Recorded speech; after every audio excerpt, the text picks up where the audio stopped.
तो student, article की अगर बात करें तो आर्टिकल वैसे डेफिनिट आर्टिकल और इनडेफिनिट आर्टिकल दो टाइप के हैं, यानी टोटल ए देखते होगे, एन और द, जिसमें से ये डेफिनिट है।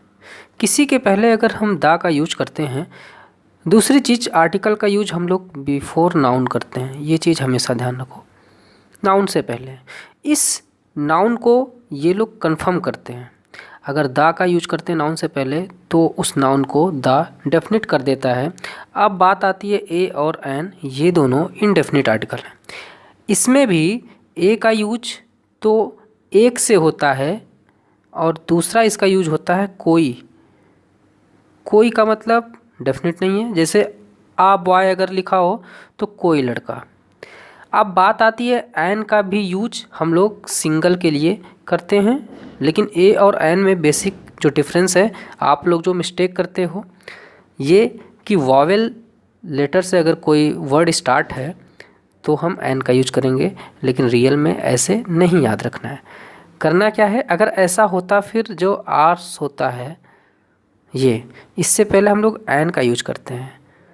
तो हमें ये याद रखना है, जब भी हम वर्ड को प्रोनाउंशिएट करें तो अगर हिंदी के जो 11 स्वर हैं, आ, ऊ, ये सब हैं, अगर इससे उच्चारण में आए तो फिर हम एन का यूज करेंगे। आप देखो HOUR, आर हो गया या ऑनर हो गया, इन सब में आ का यूज हो रहा है, ठीक है। अम्ब्रेला देखा जाए यू से स्टार्ट होता है, ठीक है, ये भी आ से, इसलिए एन अम्ब्रेला। एलिफेंट ई से स्टार्ट होता है, ई से तो हो रहा है वॉवेल से, लेकिन एलिफेंट ए से स्टार्ट हो रहा है, ठीक है।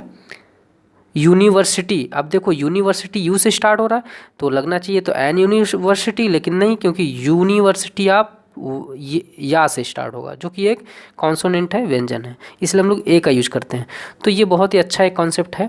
इसी तरह फिर जब नेक्स्ट प्रैक्टिस सेट, अभी तो टोटल 30 चलेंगे, हर प्रैक्टिस सेट में इसी तरह एक एक आर्टिकल आप लोगों को देखने को मिलेंगे, क्योंकि आर्टिकल का यूज प्रैक्टिस सेट एयरफोर्स में बहुत ही ज़्यादा है। दूसरे नंबर पे आता है आपका प्रीपोजिशन। ये दोनों आपने क्लियर कर लिया तो पूरी तरह आप बिलीव करिए, एरर और फिल इन द ब्लैंक्स ज़्यादा से ज़्यादा 90% हो जाएंगे। तो अब फिर आगे देखते हैं, इसी के साथ बहुत कुछ डिस्कस करना है। एक एक ऑप्शन को स्पेल्ट वर्ड, तो इसमें वर्ड आता, ये सब बेनिफिट से ही बने हुए हैं, इतना तो समझ में आ गया। अब बेनिफिट की जब स्पेलिंग आ जाओ, बेनिफिट, तो बेनिफिट BENI, ठीक है, FIT।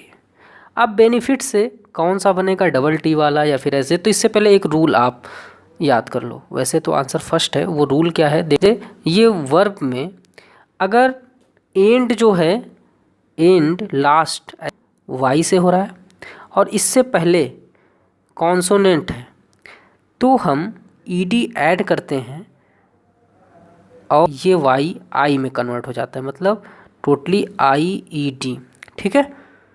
दूसरा कॉन्सेप्ट, अगर यही वाई हो लास्ट में लेकिन कॉन्सोनेंट ना होकर वॉवेल हो, तो फिर ये वाई IED में चेंज नहीं होता है। जैसे अभी अगर कॉन्सोनेंट हो वाई से पहले, तो इसका एग्जांपल आप देख लो, स्टडी, ठीक है, स्टडी, STUDY, वाई है, इसके पहले कॉन्सोनेंट है, तो जब ED ऐड करेंगे तो STUDIED हो जाता है। लेकिन वहीं पर अगर कॉन्सोनेंट वाई से पहले डी ना हो, कॉन्सोनेंट ना हो, कोई वॉवेल हो, जैसे प्ले प्लस ED, तो ये हो जाएगा वाई आई में कन्वर्ट नहीं होगा। ओके, समझ में आ रहा है? अब लेकिन यहाँ पर तो ऐसा कुछ रूल नहीं अप्लाई हुआ। यहाँ पर देखो एक बात आती है अब सिलेबल की, ठीक है, सिंगल सिलेबल। ये सिलेबल क्या होते हैं, जब आप किसी भी वर्ड को बोलते हो तो कितनी बार में आप ब्रेक करके बोलते हो। जैसे बेनिफिट से बनाना, तो बेनी फिर फिट अलग। रियल में जब आप बोल रहे होते हो तो एक वावेल से एक वर्ड ऐड हुआ, जैसे बेनी, BENE, फिर FIT, फिट, ठीक है। जब दो सिलेबल हो, इधर याद रखना है, जब डबल सिलेबल हो तो और लास्ट में कॉन्सोनेंट हो और उससे पहले वॉवेल ना हो, ये ध्यान रखना है, तो क्या होता है, लास्ट का वर्ड डबल हो जाता है। जैसे स्टॉप, आप 2 बार में बोल रहे हो ना, करते हो तो स्टॉप्ड। बहुत अच्छे ये रूल याद रखना है, ठीक है। अब आगे बढ़े तो नेक्स्ट क्वेश्चन आता है फिल इन द ब्लैंक्स। इसमें है कश्मीर इज इंडिया। देखो कश्मीर का कंपैरिजन एक तरीके से स्विट्ज़रलैंड ऑफ इंडिया। वैसे आपको किसी भी कंट्री के पहले कोई प्रीपोजिशन यूज नहीं होता, ये आर्टिकल का रूल है। लेकिन अगर उसी कंट्री का कंपैरिजन किया जाता है तब हम उसके पहले आर्टिकल यूज करते हैं। किसी भी कंट्री के पहले कोई प्रीपोजिशन यूज नहीं होता, ये आर्टिकल का रूल है। लेकिन अगर उसी कंट्री का कंपैरिजन किया जाता है तब हम उसके पहले आर्टिकल यूज करते हैं। और अब बात आती है, ये डेफिनिट देखा जाए, कश्मीर को पर्टिकुलर एक क्वालिफाई कर रहा है, एक विशेषता बता रहा है और कंपैरिजन भी हो रहा है और इसको डेफिनिट बना रहा है कि कश्मीर कैसा है, स्विट्ज़रलैंड ऑफ इंडिया है, ठीक है। तो दा का यूज होगा। अब नेक्स्ट है एंटोनिम। आप देखो ऑडियस, अच्छा ऑडियस देखा जाए वर्क बोल सकते हो ना, हिज ऑडियस वर्क, ऐसे याद रखो, मतलब उसका बहुत ही गंदा काम, बहुत ही जो कि एक तरीके से घृणित काम, ठीक है। तो ऑडियस मीन्स होता है घृणित, ठीक है, जो हेटर्ड हो, मतलब जो आपको अच्छा ना लगता हो। तो जो अच्छा लगता हो उसकी जो मीनिंग होगी सेम हो जाएगी। तो प्लीजेंट मतलब अच्छा लगना, ठीक है। प्लीजेंट एनवायरनमेंट होता है, प्लीजेंट सिचुएशन होता है। बाकी तो इनसिग्निफिकेंट आपको पता है, अनइम्पॉर्टेंट जो चीज़ें हमें कम महत्वपूर्ण होती है। कैकोफोनी साउंड होते हैं जो सुनने में बहुत ही ख़राब लगते हैं, कर्कश लगते हैं, नोट डाउन करते जाओ। फैमिलियर मतलब जिससे हम परिचित होते हैं, ओके। फिर है आइडेंटिफाई द करेक्ट चॉइस। अब इसमें हमें देखना है, तो इसकी हिंदी थोड़ी सी समझ के उसके बाद ही हो पाते हैं। If this interpretation is held valid, आप समझना, अगर ये जो इंटरप्रिटेशन मतलब किसी चीज़ को एक्सप्लेन करना, समझाना, व्याख्या करना, ओके। तो अगर ये जो इंटरप्रिटेशन है, ये जो व्याख्या है, ये जो समझाया गया है, ये अगर वैध साबित होता है तो जो स्टेट्स हैं, जो राज्य हैं, वो क्या करेंगे, अपने पावर जो उनकी जो योजना है उसको क्या सम्मानित करेंगे? नहीं। क्या उस योजना को इन्वेस्ट करेंगे? नहीं। रिलीव मतलब सपोर्ट करना, सहायता करना। सपोर्ट अगर देखते हैं तो स्कीम को फिर मॉनिटर उस योजना को इम्प्लीमेंट करेंगे और देखभाल करेंगे। इसका मतलब कोई योजना रही होगी उसको सब में बांट देंगे, डिस्ट्रीब्यूट कर देंगे, चारों तरफ फैला देंगे, तो वो डाइवेस्टेड होता है, ठीक है। एक तरीके से विभाजित करना, ठीक। नेक्स्ट आते हैं, आप देखो इसी तरह शी इन, बहुत अच्छा रूल है। शी फिर dash, she was living in Calcutta for 3 years। सबसे पहले फॉर आया या सिंस आया, वो भी फिक्स पीरियड ऑफ टाइम के लिए, ठीक है। तो आपको याद आना चाहिए परफेक्ट कॉन्टिन्यूअस में यूज होता है। उसके बाद बिफोर समझ में आ जाना चाहिए कि ये पास्ट टेंस का यूज होगा। तो परफेक्ट वो भी पास्ट, तो क्या होगा, हैड बीन, ओके। नेक्स्ट कैसे, आई एम डिसप्लीज्ड, मीनिंग से ही समझ में आ गया। अब डिसप्लीज मतलब किसी के साथ खुश ना होना, ओके। अब देखो डिसप्लीज या प्लीज हो जाए, डिसप्लीज क्योंकि डिस तो ऐड हुआ है आगे, या फिर प्लीज, दोनों में अगर आप प्रीपोजिशन देखोगे तो विद का भी यूज होता है, ऐड का भी यूज होता है। विद तब यूज होता है जब आप किसी पर्सन से खुश नहीं होते हो, और ऐड तब यूज होता है जब आप किसी के एक्ट से या फिर किसी कोई चीज़ हो उससे आप खुश नहीं होते हो। तो देखो आई एम डिसप्लीज्ड यू, ठीक है, मैं तुमसे खुश हूँ, खुश नहीं हूँ, ठीक है, अच्छा ये मुझे तुम अच्छे नहीं लगते, मैं तुमसे परेशान हूँ, okay. But I am not displeased with your phone, लेकिन तुम जो ये हरकतें करते हो, तुम जो ये मजाक करते हो, उससे मैं ठीक हूँ। नॉट लग गया ना, मतलब डिसप्लीज्ड नहीं हूँ, ओके। तो विद और एट, इस तरह से। अब वन वर्ड सब्स्टिट्यूशन, इसमें क्या करना है, one who fights for sake of money. देखो जो पैसे के लिए लड़ाई लड़ता है या पैसे के लिए किसी को मार देता है, किल कर देता है, तो उसे क्या बोलते हैं, उसे कहते नहीं है भाड़े का टट्टू, मर्सीनरी, हैं, ठीक है। बहुत सारे ऐसे सेना होते हैं, बहुत सारे ऐसे एक तरीके से प्रैक्टिस कराई जाती है कि उनको भाड़े पर भेजा जाता है कहीं दूर। ओके, बाकी पैट्रियट और वैरियर दोनों में अंतर होता है। जो वैरियर होता है वो सोल्जर होता है, ठीक है, योद्धा होता है, और जो पैट्रियट होता है वो देशभक्त होता है, किसी राष्ट्र का राष्ट्र के निर्माण में योगदान देता है, राष्ट्र की बातें करता है पैट्रियट। तो आप भी बैठे बैठे अगर राष्ट्र के लिए कुछ कर रहे हो यहीं से, तो आप भी हो गए पैट्रियट। ओके, अब आपके अंदर जो चीज़ आई वो पैट्रियटिज्म आई। बाकी वैरियर तो वही होता है जो योद्धा, जो बॉर्डर पर एज अ सोल्जर लड़ाई लड़ता है।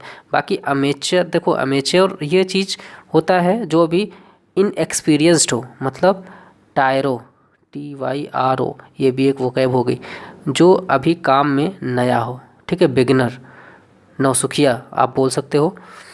इसी तरह murder of king, okay, murder of king देखोगे तो राजा की हत्या, ठीक है। अगर राजा की हत्या तो राजा से रिलेटेड आप रेजिसाइड कैसे याद रखोगे, क्योंकि जो राजा का जो टाइम पीरियड होता है किसी भी किंग का, उसको रीन बोलते हैं, REIGN, ठीक है, रीन मतलब उसका टाइम पीरियड, तो उसी से रीन से रेजिसाइड हो गया राजा की हत्या। और बाकी बूचर हो गया, ये हो गया वो जो मीट काटता हो और बेचता हो, मांस काटता हो और बेचता हो, बूचर। होमिसाइड जो मानव जाति की हत्या करता हो, नरसंहार जिसे बोलते हैं। अकम्प्लिस अ पर्सन हु क्या करता है, जो कोई रॉन्ग डूइंग करता है उसका साथ देता है, गलत कार्य करने वाले का साथ देने वाला होता है अकम्प्लिस। ओके, नेक्स्ट आते हैं, क्या है बाउंटी, क्या लिखना है इसमें, सिनोनिम। बाउंटी देखो, बाउंटी मीन्स होता है एक तरीके से रिवॉर्ड होता है, ठीक है, कोई चीज़ एक गिफ्ट होता है। आप अगर वो ऐसा गिफ्ट होता है जो कहा जाता है आप इसको किल कर दो, इसके बाद आपको ये मिलेगा, या तो मनी या कुछ भी, वो होता है बाउंटी। तो bounty money after killing, okay, एक तरीके से भी रिवार्ड हो गया, ठीक। बहुत सारे ऐसे केस होते हैं और बहुत सारे ऐसे गुंडे होते हैं जब पुलिस उस पर इनाम रख देती है कि आपको बाउंटी मिलेगा या रिवॉर्ड मिलेगा इतने रुपए का।